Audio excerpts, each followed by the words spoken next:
नमस्कार, देश हमारा में आप सभी का स्वागत है। मैं हूं कपिल मिश्रा और खबरों की शुरुआत करेंगे। छत्तीसगढ़ में कांग्रेस और भाजपा अब इलेक्शन मोड में नजर आ रही है। भाजपा की कमान जहां तेज तर्राट वकील अरुण साव संभाल रहे हैं, तो वहीं कांग्रेस के चुनाव के एन पहले बस्तर के आदिवासी सांसद दीपक बैज पर भरोसा जताया है बतौर प्रदेश अध्यक्ष। कैसी है दोनों की कार्यशैली, फील्ड में कौन ज्यादा एक्टिव है, देखिए हमारी इस खास रिपोर्ट में।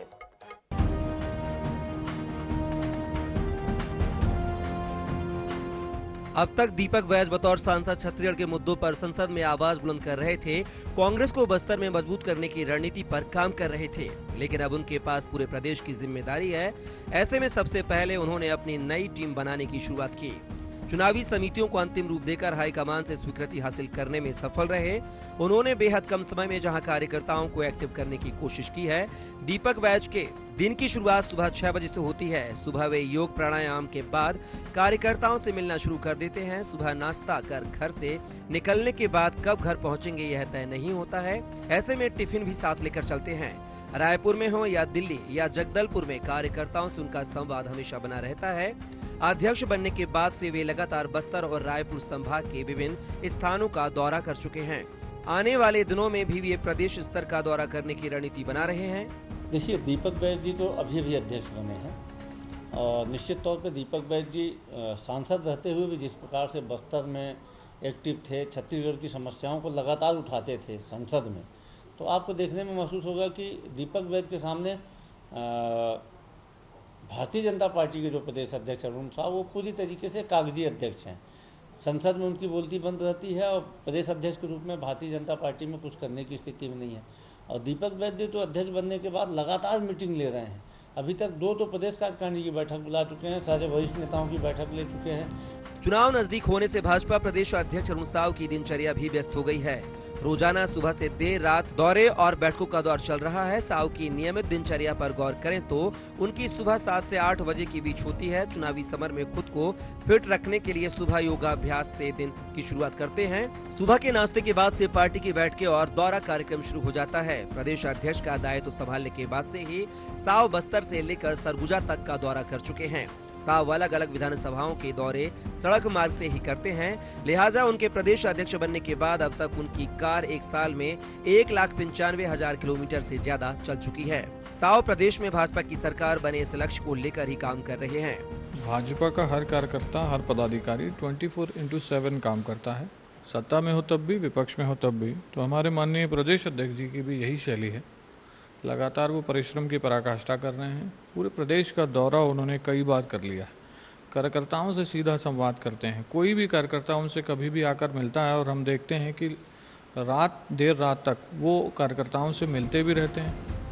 भाजपा और कांग्रेस दोनों ही दलों ने प्रदेश अध्यक्ष के रूप में जिन पर भरोसा जताया है, वे दोनों ही नेता अपनी पार्टी को मजबूत करने के लिए लगातार जमीन पर पसीना बहा रहे हैं। ऐसे में किस पर कार्यकर्ता भरोसा जताएंगे और कौन जनता का भरोसा जीतने में सफल होगा, यह तो आने वाले वक्त में पता चलेगा। लेकिन फिलहाल दोनों ही नेता कई मोर्चों पर संघर्ष करते नजर आ रहे हैं।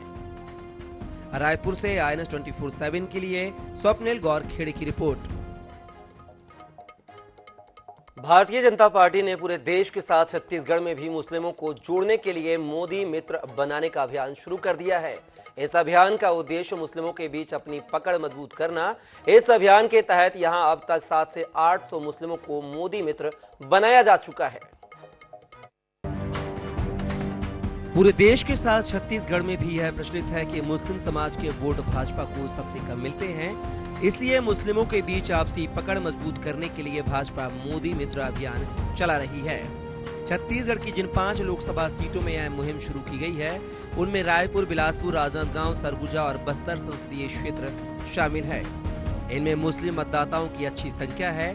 पार्टी का दावा है कि अब तक प्रदेश में सभी लोकसभा क्षेत्रों में करीब 800 मुस्लिमों को मोदी मित्र बनाया जा चुका है। अभियान के तहत छत्तीसगढ़ से 3.25 लाख मोदी मित्र बनाने का लक्ष्य है।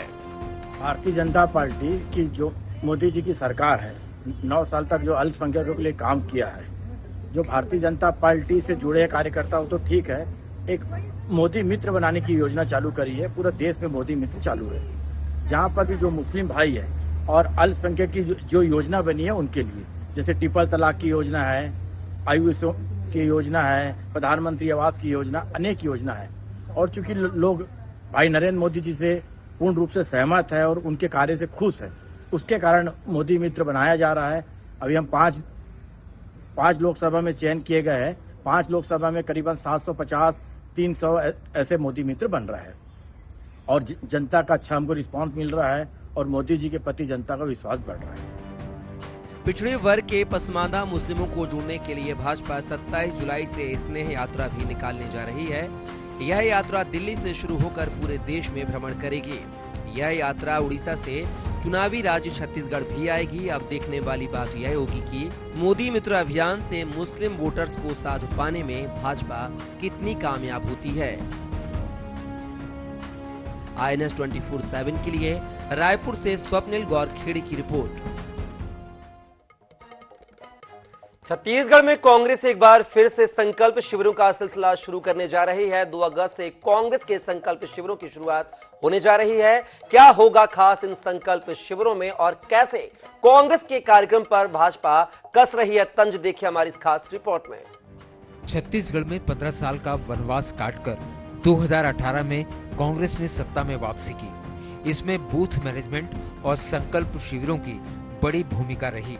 संकल्प शिविरों के माध्यम से कांग्रेस जहां बूथ लेवल पर मैनेजमेंट को बेहतर बनाने में सफल रही, वहीं हर सीट से बड़ी संख्या में दावेदार होने के बावजूद भीतरघात रोकने में भी पार्टी को सफलता मिली। यही वजह है 2023 के महामुकाबले के लिए भी कांग्रेस संकल्प शिविरों को दोहराने जा रही है। 2 अगस्त से कांग्रेस के संकल्प शिविरों की शुरुआत होने जा रही है। पहले चरण में कांग्रेस 3 मैदानी संभागों में शिविरों का आयोजन करेगी। 15 दिन में सभी 90 विधानसभाओं में संकल्प शिविरों का आयोजन पूरा करने का लक्ष्य रखा गया है।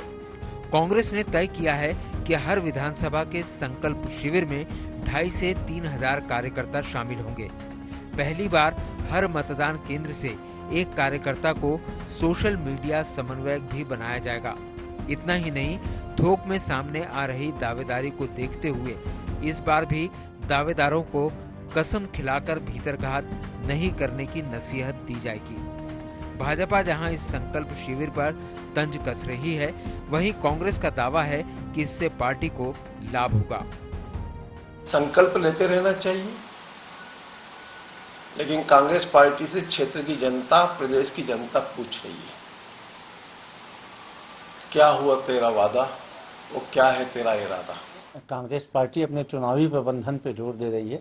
इसके लिए पार्टी के वरिष्ठ नेताओं ने बैठक लिया था, जिसमें यह तय हुआ था कि आने वाले 15 दिन में सभी 90 विधानसभा क्षेत्रों का संकल्प शिविर किया जाएगा, जिसमें हम अपने बूथ स्तर के कार्यकर्ताओं का सम्मेलन करेंगे। हर विधानसभा में लगभग 2,500 से 3,000 बूथ स्तर के कार्यकर्ताओं की मीटिंग हुई। उसके संबंध में आज प्रदेश कांग्रेस अध्यक्ष श्री दीपक बैद जी ने जिला कांग्रेस अध्यक्षों और जिलों के प्रभारियों की बैठक ली थी, जिसमें हमारे संकल्प शिविर और बूथ टोला अभियान के कार्यक्रम की तैयारी के बारे में रणनीति बनाई गई। संकल्प शिविरों के माध्यम से कांग्रेस जहां राज्य सरकार के काम को जनता के बीच पहुंचाएगी, वहीं बूथ मैनेजमेंट और भीतरघात रोकने पर भी फोकस होगा। हालांकि ये तय है कि इन्हीं शिविरों के माध्यम से कांग्रेसी दावेदार शक्ति प्रदर्शन भी करेंगे। ऐसे में हर नेता के बीच संतुलन बनाना पार्टी के लिए सबसे बड़ी चुनौती होगी। रायपुर से INS 24/7 के लिए गौरव शर्मा की रिपोर्ट। मध्य प्रदेश के आगामी चुनाव में सत्ताधारी भाजपा पूरा फोकस आदिवासी और दलित वर्ग पर कर रही है। दलित वोट बैंक को गेम चेंजर माना जाता है। ऐसे में दलित वोटर्स को साधने के लिए भाजपा सागर में संत रविदास का भव्य मंदिर बनाने जा रही है। देखिए हमारी इस खास रिपोर्ट में। बीजेपी इस बार दलित वर्ग को अपने खेमे में करने के लिए 100 करोड़ की लागत से संत शिरोमणि रविदास के मंदिर का निर्माण करा रही है। दरअसल मध्य प्रदेश में दलित वोट बैंक गेम चेंजर माना जाता है। 17% वोटर्स वाले इस वर्ग के 80 लाख से भी ज्यादा मतदाता हैं, जो चुनाव में प्रदेश की 230 में से 84 सीटों पर प्रभावी भूमिका निभाते हैं। यह वर्ग कई सीटों पर हार जीत तय करता है। दलित वर्ग को साधने का बीजेपी का प्लान। दलित वोट बैंक के लिए संत शिरोमणि रविदास मंदिर का निर्माण। मध्य प्रदेश में 17% दलित वोटर्स, प्रदेश में 80 लाख से भी ज्यादा दलित मतदाता। प्रदेश की 230 में से 84 सीटों पर दलितों की प्रभावी भूमिका। प्रधानमंत्री नरेंद्र मोदी 12 अगस्त को सागर में संत रविदास मंदिर की नींव रखने जा रहे हैं। इस मंदिर के लिए नरियावली के बड़तूमा गांव में 11 एकड़ सरकारी जमीन अलॉट की गई है। इसीलिए हम कह रहे हैं सबके संत रविदास। मध्य प्रदेश के लगभग सभी 52 में से 46 से अधिक जिलों में लगभग 200 से अधिक विधानसभा क्षेत्रों को ये यात्रा स्पर्श करेगी। हर पवित्र नदी का जल, हर गांव की मट्टी और ईंट लेकर हम 100 करोड़ की लागत से सागर के बड़तुमा में देश का पहला विशाल भव्य संत रविदास जी का मंदिर बनाएंगे, जहां उनके संदेश, उनकी आदर्श, उसकी बातचीत की जाएगी। तो यदि इसमें कांग्रेस को और किसी को राजनीति दिखती है तो मुझे उनकी बुद्धि और विवेक पर तरस आता है। 2018 का चुनाव आप उठा के देख लीजिए रिजल्ट, तो आप पाएंगे कि भाजपा का सुपड़ा साहब होने होते बचाया हुआ है इस मेल्टो में इन समाज के वोटों का। आज की स्थिति ये है कि दलित आदिवासियों पर अत्याचार में मध्य प्रदेश पहले नंबर पर हो गया। तो किस मुंह पे आप, मुंह पर आपके भाजपा के विधायक के प्रतिनिधि मुंह पर पेशाब कर रहे हैं। आप कैसे कह सकते हैं कि वो वर्ग उनको वोट देगा? मैं समझता हूँ ये वर्ग इनसे क्या सारे वर्ग इनसे दूर जा चुके हैं और माननीय कमलनाथ जी की सरकार प्रचंड बहुमत के साथ बनने वाली है। बता दें कि बीजेपी को 2018 के विधानसभा चुनाव में इन्हीं वर्गों की वजह से हार का मुंह देखना पड़ा था। मंदिर के लिए 100 करोड़ रुपए खर्च कर विधानसभा चुनाव में बीजेपी दलितों के वोट अपनी झोली में डालने का प्लान कर रही है। बीजेपी के इस मेगा प्लान को ऐसे समझा जा सकता है: दलित वर्ग के साथ के बिना मिशन 2023 जीतना मुश्किल। दलित वर्ग के कई बड़े नेता राष्ट्रीय राजनीति में रखते हैं दखल। लाल सिंह आर्य बीजेपी अनुसूचित जाति मोर्चा के राष्ट्रीय अध्यक्ष। सत्यनारायण जटिया बीजेपी संसदीय बोर्ड के सदस्य। 2018 में दलित वोट के छिटकने से बिगड़ा था बीजेपी का खेल। 2018 के चुनाव में करना पड़ा था हार का सामना। 35-80 आरक्षित सीटों में कांग्रेस ने जीती थी 18 सीटें। बीजेपी के खेमे में आई थी कुल 17 सीटें। देखा जाए तो विधानसभा चुनाव से ठीक 4 महीने पहले इस मंदिर निर्माण के भूमि पूजन के सियासी मायने हैं। बीजेपी का गेम प्लान इसके जरिए दलित वोट बैंक को साधना है। देखना दिलचस्प होगा कि बीजेपी का ये मास्टर प्लान आगामी चुनाव में फायदा पहुंचाएगा या नहीं। भोपाल से अंशुल वीरेन की रिपोर्ट।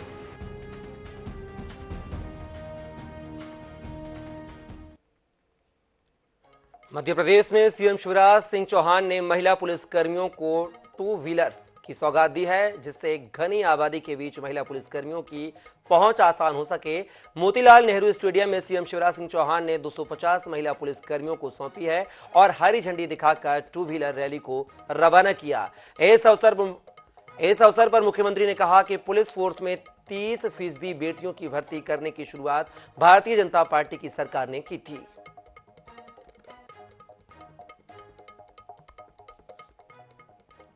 छत्तीसगढ़ में इसी साल चुनाव होने हैं। इस बीच बस्तर संभाग में बीजेपी के कुछ नेताओं की सुरक्षा में कटौती कर दी गई है, जिससे सरकार का विरोध शुरू हो गया है। सुरक्षा में कमी किए जाने की शिकायत राज्यपाल से भी की गई है। भाजपा नेताओं ने सरकार पर जानबूझकर सुरक्षा में कटौती करने का आरोप लगाया है। देखिए हमारी इस खास रिपोर्ट।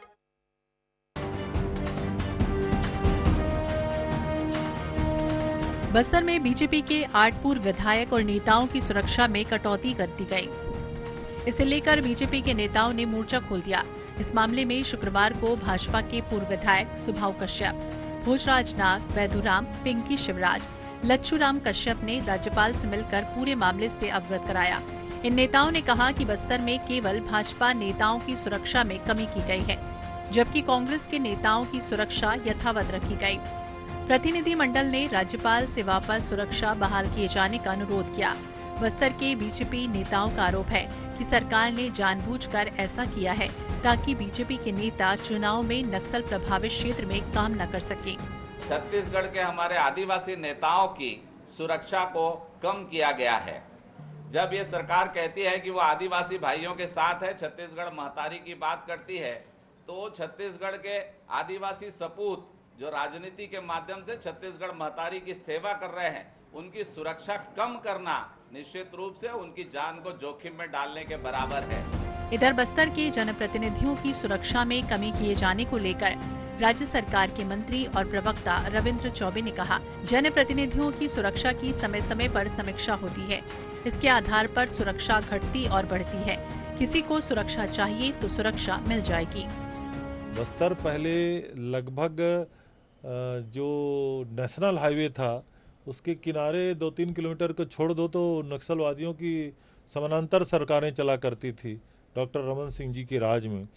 आज ये गतिविधियां केवल जो ओरछा है और नारायणपुर है, उसके बीजापुर है, इसके किसी किनारे तक सिमट गया है।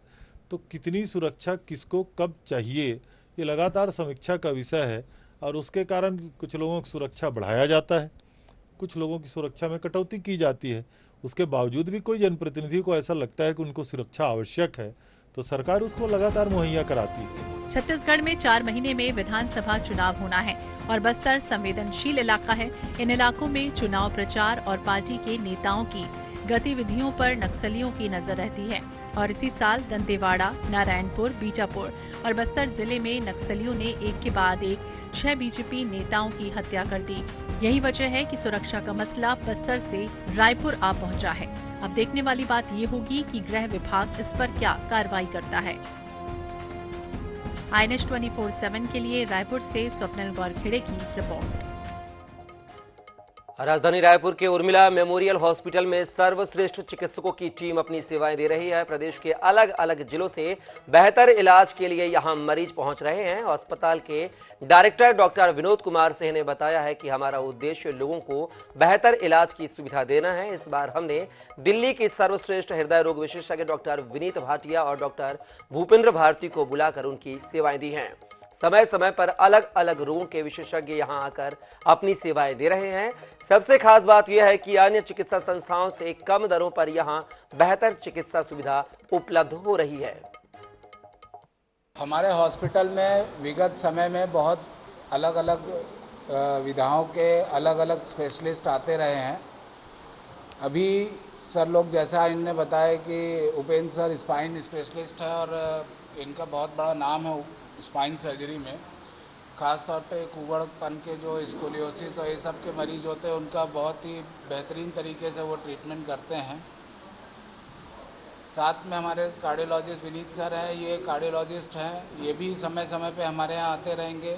इनके आने की तारीख आप लोग को इन्फॉर्म कर दी जाएगी, बता देंगे कि किस दिन महीने में अवेलेबल रहेंगे और हमारी कोशिश रहेगी कि सर लोग की सेवाएं हम छत्तीसगढ़ के लोगों को प्रोवाइड कराएं। हम अपने हॉस्पिटल में ही कुछ सर्जरीज इनसे कराएं, अगर जो हम करा पाएँ। डेफिनेटली जो कर पाएंगे उनको करेंगे, जो बहुत ही जटिल रहेंगे उनको फिर हम एडवाइस करेंगे कि वो जाके कराएं सर्जरीज।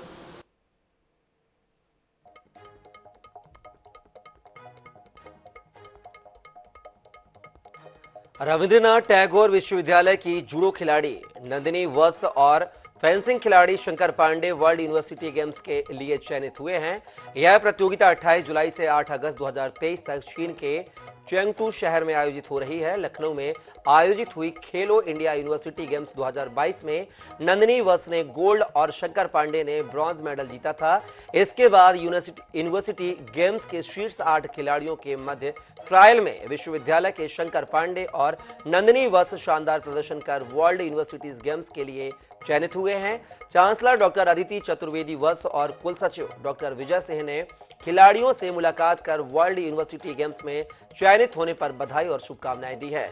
विश्वविद्यालय के कुलाधिपति संतोष चौबे, आईसेक्ट समूह के executive vice president doctor Siddharth Chaturvedi, कुलपति डॉक्टर ब्रह्म प्रकाश पेठिया, रायसेन के जिला खेल अधिकारी जलज चतुर्वेदी, फेंसिंग के senior coach Bhupendra Singh, Arjun awardee Yashpal Solanki, high performance coach SAI Bhopal, RNTU के उप कुल सचिव समीर चौधरी, स्पोर्ट्स ऑफिसर सतीश अहरवार, मनोज सिंह मनराल, विजय प्रताप सिंह और शारीरिक शिक्षा के विभागाध्यक्ष डॉक्टर विकास सक्सेना ने शंकर पांडे और नंदिनी वत्स को शुभकामनाएं दी है। में होने वाले वर्ल्ड यूनिवर्सिटी गेम्स 2022 में रविंद्रनाथ टैगोर विश्वविद्यालय से 2 छात्रों का चयन हुआ है। इसमें जूडो में नंदिनी वत्स और शंकर पांडे जी का चयन फेंसिंग के लिए हुआ है। ये दोनों खिलाड़ी चाइना पहुंच गए हैं और उत्कृष्ट प्रदर्शन के लिए तैयार हैं। मुझे ये बताते हुए बहुत खुशी हो रही है कि रविंद्रनाथ टैगोर यूनिवर्सिटी के 2 स्टूडेंट्स शंकर पांडे जो कि फेंसिंग स्पोर्ट्स से हैं और नंदिनी वत्स जो कि जूडो स्पोर्ट्स से हैं, वो दोनों ही स्टूडेंट्स इंडिया को और हमारी यूनिवर्सिटी को चाइना में वर्ल्ड यूनिवर्सिटी गेम्स जो होने जा रहे हैं उसमें रिप्रेजेंट कर रहे हैं।